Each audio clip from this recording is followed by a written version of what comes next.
Now reliability. Reliability क्या होती है, जैसे नाम से पता चल रहा है, रिलायबिलिटी। री मतलब अगेन एंड अगेन, हम बार बार किसी टेस्ट को कर रहे हैं फिर भी हमें उस टूल से सेम रिजल्ट मिल रहा है। लायबिलिटी और सेम एज एक्यूरेसी। तो रिलायबिलिटी क्या है? Reliability refers to the consistency, मतलब हमने बार बार किसी टेस्ट को किया, कंसिस्टेंटली किया, तब भी हमें same result and accuracy of A measuring tool, मतलब सेम रिजल्ट मिल रहा है। अलग अलग लोगों ने किया, 2 अलग अलग ऑब्जर्वर है, 3 अलग अलग ऑब्जर्वर, उन्होंने उस इंस्ट्रूमेंट को यूज़ करते हुए यदि कोई टेस्ट करते हैं और फिर भी उनको सेम रिजल्ट मिल रहे हैं, तो वो क्या है? रिलायबिलिटी।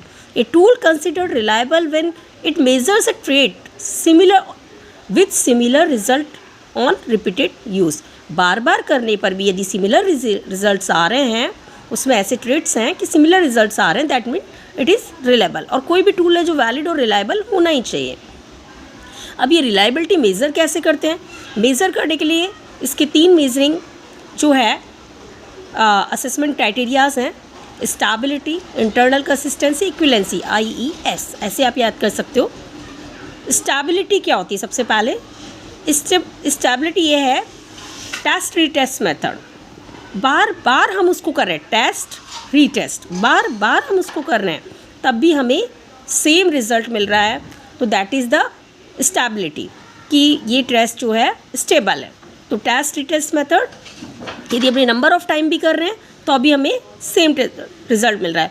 और इसे में हम किससे फाइंड आउट करते हैं? Karl Pearson formula.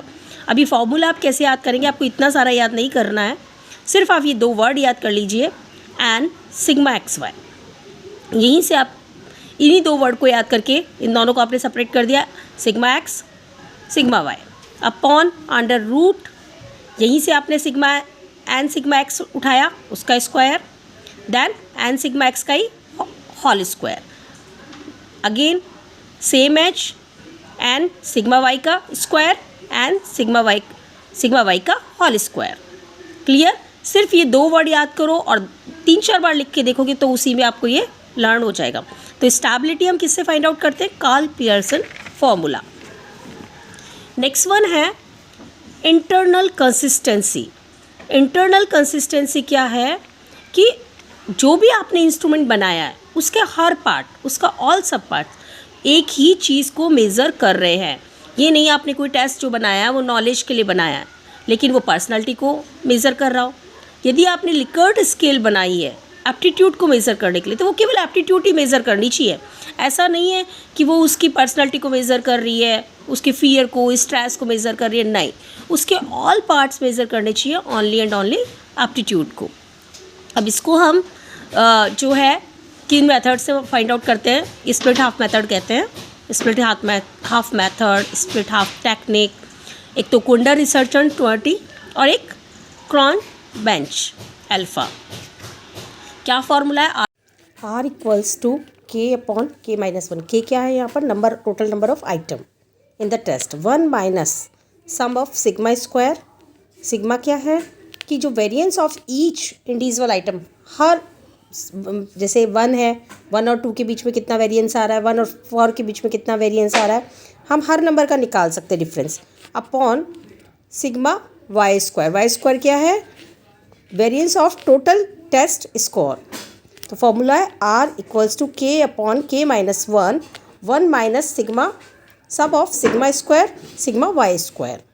Okay, next है जो थर्ड वन है मेजरमेंट का इक्विवेलेंस। इसको कहते हैं inter rater, inter observer reliability.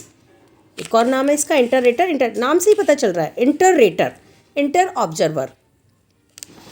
तो यदि 2 ऑब्जर्वर है, उन्होंने लगभग सिमिलर टाइम पर जो है साइमल्टेनियसली या इंडिपेंडेंटली या अलग अलग से टेस्ट किया है और उसके बावजूद उसका रिजल्ट जो है सेम आ रहा है, that mean this tool is reliable. और इसको कैसे निकालेंगे? R equals to number of agreement, कितने लोग इससे एग्री हैं, upon number of agreement plus number of disagreement. Thank you. It's all about the reliability. Validity and reliability short note question है for BSc and MSc for both. हम discuss करेंगे validity of tool. पहली बात तो tool क्या होता है? Tool वो क्वेश्चनेयर, चेकलिस्ट, रेटिंग स्केल जिससे हम डाटा कलेक्शन कर रहे हैं। डाटा कलेक्शन करने के लिए जो कुछ हमने बनाया है, जो भी क्वेश्चंस हमने बनाए हैं, अब वो क्वेश्चन क्या इतने एफिशिएंट हैं कि हमें जो नॉलेज चाहिए वो नॉलेज उससे मिल रही है। तो ये चीज़ देखने के लिए कि वो टूल इतना एफिशिएंट है, हम उसकी वैलिडिटी और रिलायबिलिटी चेक करते हैं। अब वैलिडिटी क्या है? सबसे पहले वैलिडिटी मतलब जो इंस्ट्रूमेंट आपने बनाया, जो टेस्ट आपने बनाया है, क्या वो चीज़ मेज़र कर रहा है जिसको तुमने चेक करने के लिए बनाया है। Measure what is suppose to measure, क्या वो चीज़ मेज़र कर रहा है जिसके लिए तुमने सपोज किया कि हाँ ये चीज़ हमें पता चल जाएगी इससे, या ये वो इंस्ट्रूमेंट या टेस्ट है जो एक्चुअली वही चीज़ मेजर करता है जो कि मेज़र करने के लिए तुमने इसे बनाया गया। What is intended to measure, समझ में आ रही है। यदि हम किसी इंसान के जो है नॉलेज को असेस करना चाह रहे हैं रिगार्डिंग ब्रेस्ट सेल्फ एग्जामिनेशन, तो हम जो क्वेश्चनेयर बनाएंगे वो उसका हर एक क्वेश्चन इंटर रिलेटेड होना चाहिए और ये चीज़ फाइंड आउट करना चाहिए कि जो सब्जेक्ट है उसको क्या ब्रेस्ट सेल्फ एग्जामिनेशन की नॉलेज है या नहीं। उसके अंदर जो क्वेश्चनेयर आएगा वो रिलेटेड होंगे ब्रेस्ट सेल्फ एग्जामिनेशन से रिलेटेड। ठीक है, अब आती है टाइप। इसके टाइप कौन कौन से हैं? Face validity, content validity, criterion validity और कंस्ट्रक्ट वैलिडिटी। ठीक है, नाम से ही पता चल रहा है फेस वैलिडिटी। फेस वैलिडिटी क्या होता है? जैसे हम फेस को देख के बता देते कि हाँ ये सुंदर है, तो सेम फेस वैलिडिटी कि उसका ओवरऑल लुक से ही पता चल गया, देखते ही हमें पता चल गया कि ये इंस्ट्रूमेंट इस चीज़ को मेज़र करने के लिए बना है। जैसे बीपी इंस्ट्रूमेंट या थर्मामीटर, थर्मामीटर को देखते ही हम कहते हैं कि टेम्परेचर को मेज़र करने के लिए। या हमने एक स्केल ले लिया जिसमें 1 to 10 सेंटीमीटर का, तो हम उसको देखते ही कह देते हैं कि हाँ ये तो है ना लंबाई किसी चीज़ को मापने के लिए। तो उसको देखते ही हमें पता चल जाए, उसका ओवरऑल लुक ही ये चीज़ बता दे कि ये इंस्ट्रूमेंट पार्टिकुलरली इस चीज़ को मेज़र करने के लिए बना है। देखते ही पता चल रहा है, हमें उसके कोई क्वेश्चनेयर पढ़ने की ज़रूरत ही नहीं।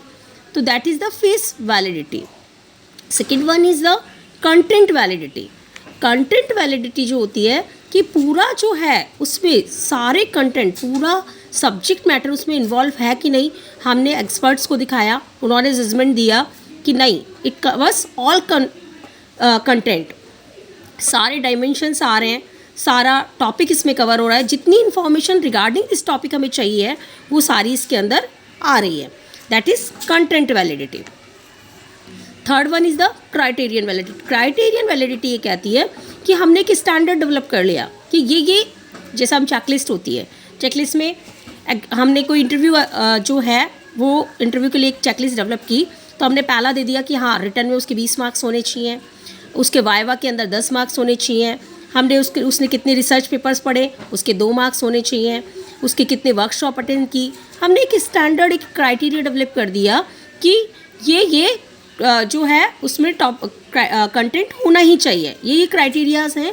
यदि वो फुलफिल कर रहा है तो वो इंस्ट्रूमेंट जो है वैलिड है, अदरवाइज वो वैलिड नहीं है। अब ये अगेन 2 टाइप की होती है, प्रिडिक्टिव और कंकरेंट। नाम से ही पता चल रहा है, प्रिडिक्टिव जो होती है मतलब प्रिडिक्शन, वो हमें जजमेंट दे रही है कि फ्यूचर में क्या होने वाला है। हम एक स्टूडेंट को पढ़ते हुए देख रहे हैं, फॉर एग्जांपल हम एक स्टूडेंट को पढ़ते हुए देख रहे हैं। अब उसका हमने फर्स्ट ईयर का रिकॉर्ड देखा, सेकंड सेमेस्टर का रिकॉर्ड देखा, थर्ड का देखते, तो हम एक प्रिडिक्शन बना सकते हैं कि हाँ ये he will select in the not set और नॉट, वो सेलेक्ट होगा कि नहीं होगा। That is the predictive validity. The next one is the concurrent. Concurrent क्या कहता है कि उसका present characteristic, present behaviour, present traits जो हैं उनको वो जो है मेज़र करता है और एक थ्योरी जो है उसको टेस्ट कर रहा है कि हाँ ये एट्रीब्यूट्स इसमें हैं। And last one is the construct validity. Construct validity क्या कहती है कि विद इन द, एक तो आपको सब्जेक्ट मैटर जो है वो दिख रहा है, एक तो सब्जेक्ट मैटर आपको दिख रहा है जो कि फेस वैलिडिटी में आ रहा है, एक कंटेंट भी आपको दिख रहा है, लेकिन उसके अंदर जो आप एब्स्ट्रैक्ट है क्या आप उसको भी मेज़र कर पा रहे हो। आप किसी चीज़ के इंटरेस्ट को देख रहे हो या पेन के लेवल को देख रहे हो। अब पेन का लेवल आपने उसके फेशियल एक्सप्रेशन से देख लिया, लेकिन कितना पेन है उसको, लेवल क्या है, क्या उसका स्ट्रेस का लेवल है, वो भी यदि मेज़र कर पा रहा है, that is the construct validity. इसको हम क्वालिटी ऑफ स्टडी के लिए, रिसर्च स्टडी के लिए बेसिकली यूज़ करते हैं। ये रिलेशनशिप्स को मेज़र करती है। Okay, that is all about the validity, ये शॉर्ट नोट आता है 5 मार्क्स का एग्जाम में।